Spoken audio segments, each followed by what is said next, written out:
Solve کریں تو پاکستان کے لیے اس سے بہتر بات ہے۔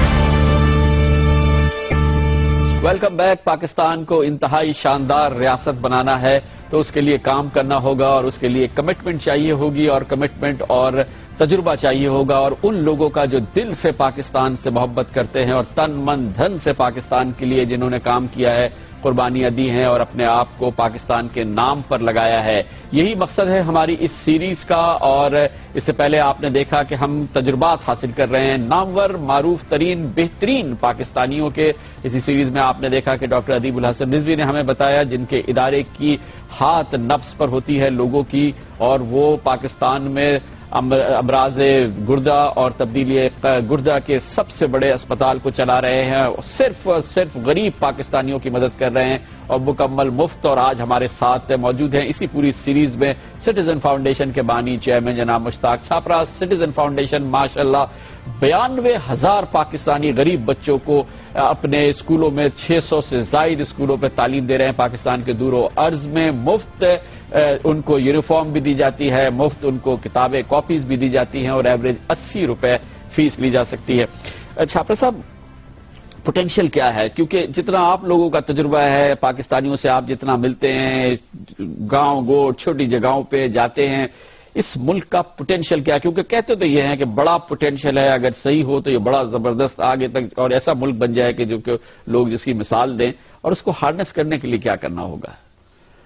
پوٹینشیل کی جہاں تک تعلق ہے سر، میرا تو خیال ہے کہ پاکستانیوں میں بے تحاشا اور لا تعداد پوٹینشیل موجود ہے۔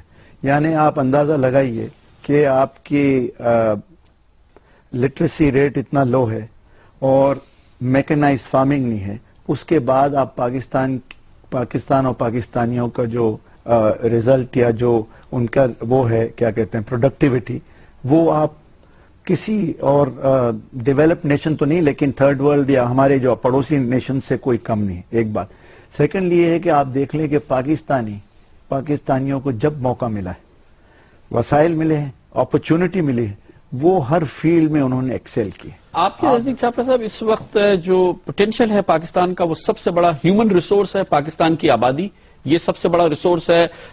کچھ لوگ جو معدنی وسائل ہیں ان کی بات کرتے ہیں، کچھ لوگ اور چیزوں کی بات کرتے ہیں، لیکن یہ سب سے بڑا ریسورس میرے نزدیک تو جو ہمارے ملک کے عوام جو ہے نا، یہ سب سے بڑا ریسورس ہے، لیکن اس ریسورس کو ہم کو کنورٹ کرنا into power, into a force. اور وہ کیسے؟ وہ اس طرح سے کہ ان کو تعلیم دے کے آپ ایک پازیٹو راستے پہ ڈالیں۔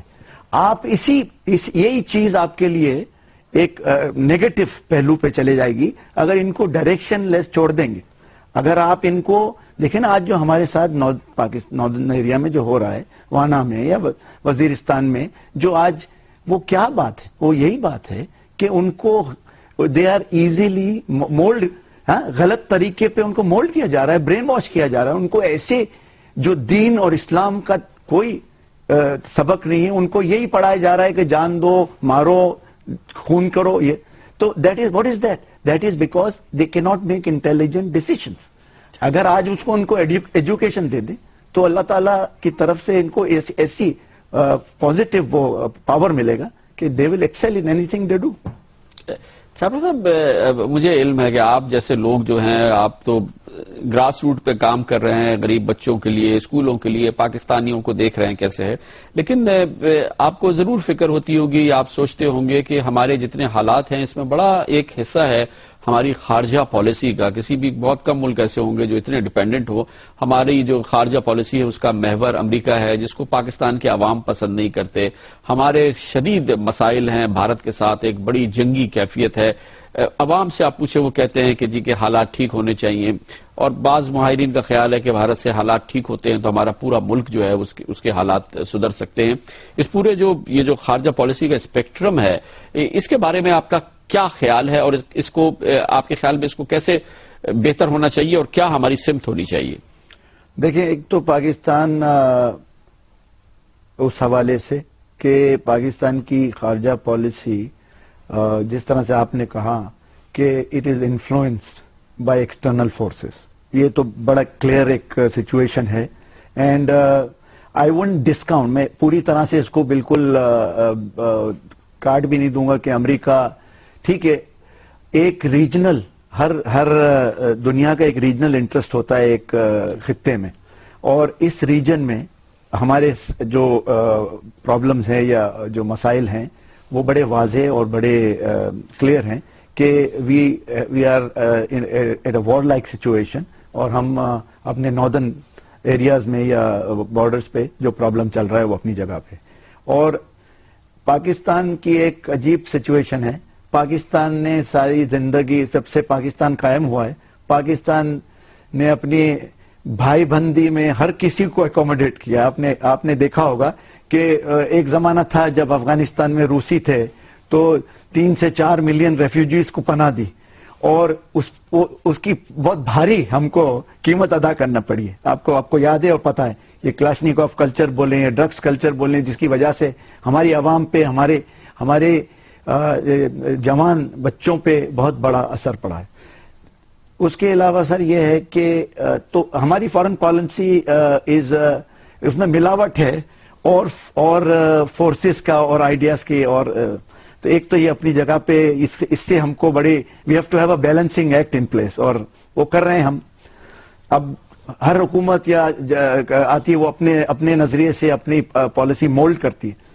جہاں تک بھارت کا تعلق ہے, again this is my personal opinion, میری ذاتی رائے ہے کہ میرا یہ خیال ہے کہ بھارت کے ساتھ جب پاکستان کے تعلقات درست ہوئے ہیں وہ پاکستان کے لیے فائدے کا سبب بنے, اور ہم کو ہمارے لیڈرز ہمارے فارن پالیسی میکرز کو اس چیز کا اندازہ ضرور ہے, ٹھیک ہے.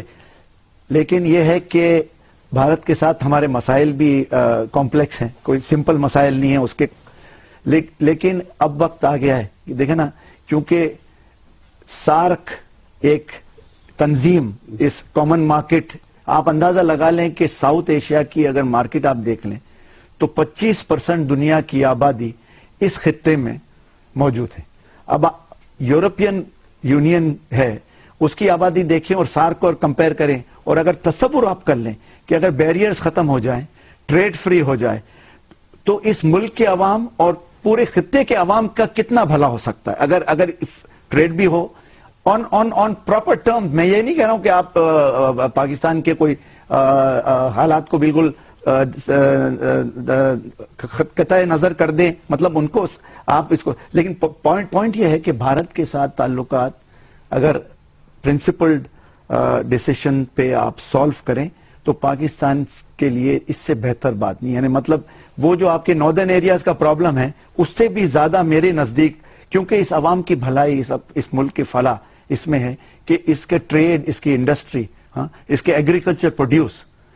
پچھلے دنوں میں انڈیا تھا, اب وہ جو حالات وہاں ہیں کہ امرتسر میں جو انڈسٹری چل رہی ہے وہ را مٹیریل پاکستان سے لے سکتی ہے, لاہور سے with in a few hours, وہ گھوم کے ممبئی سے کئی دن لگتے ہیں اس سے سامان, یا ساؤتھ انڈیا سے سامان آنے میں. تو آپ ذرا اندازہ لگائیے کہ اس کی ڈائنامکس کس طرح سے چینج ہو سکتی کہ اگر اس کا کوئی پازیٹو چینج آ سکے.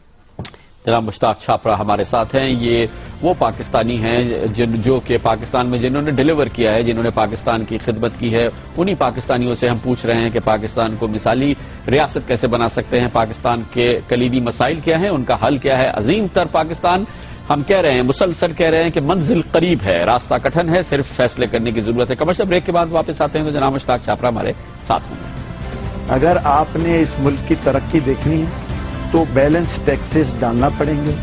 بیلنس ٹیکسز لینڈ اور لینڈ انکم پہ بھی ڈالنا پڑیں گے اور ریٹیل پہ بھی ڈالنا پڑیں گے. یہ تو اس کے بغیر چارہ نہیں.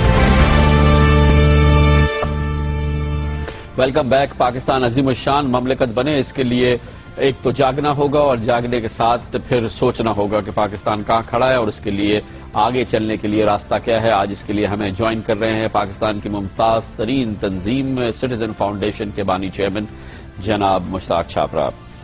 چھاپرا صاحب, ایک اور چیز جو ہمارا مسئلہ ہے ظاہر بریڈ اینڈ بٹر کے کہ معیشت جو ہے اس کے لیے ہمیں ہماری کنٹری کے اندر حکومت کی ارننگز ہوں, ہمارے ریونیوز زیادہ سے زیادہ ہوں, ہماری مجموعی ترقی جو ہے, جو جی ڈی پی ہے وہ بڑے, کاروبار زیادہ ہو تاکہ کاروبار کے مواقع زیادہ پیدا ہوں, اور ظاہر ہے پھر ملک میں ریل پیل ہو, ساری چیزیں ہوں. اس میں آپ بتائیے کہ مسئلہ کیا ہے کہ ظاہر ہے اس وقت تو ہمارے ریونیوز انتہائی